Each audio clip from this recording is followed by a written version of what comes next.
traveler, they think of home sharing as Airbnb.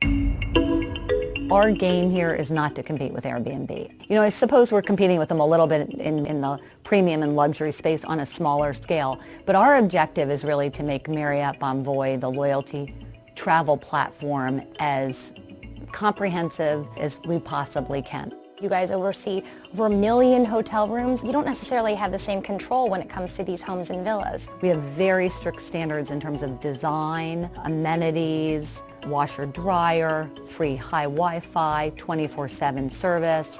If also for any reason there's ever a problem, we can simply take them off our site very easily, much more easily than we can, quite candidly, a hotel.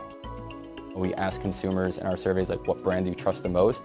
Hotels get the highest percentage, so I think consumers will have that trust factor going right away to that. If I'm staying at this property, I know what I'm getting. Do you think that this was a risky move for Marriott? I think it was a risky move, I do, but if you live your life being afraid of taking risks, then both personally and from a business perspective, you're not going to grow.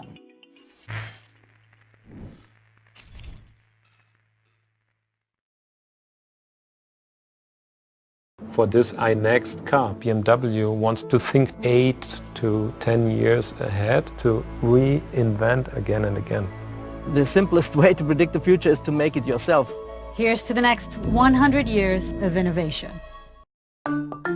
Spotify wants to be known for more than just music. Our goal is to be the largest global audio network. It's investing big in a whole new area, podcasts. From the New York Times, I'm Michael Barbaro. This is The Daily.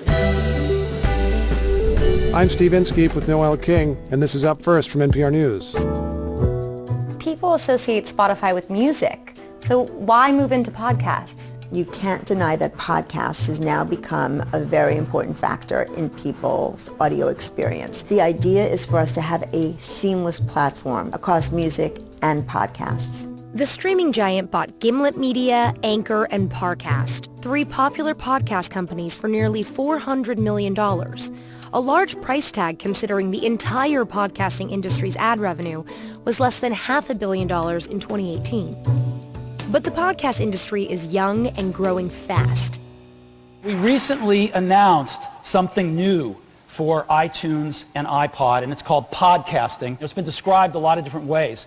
One way has been TiVo for radio. Apple had you guys beat a little bit in terms of the timeline. They got into podcasts in 2005, and as a result, most people go to Apple.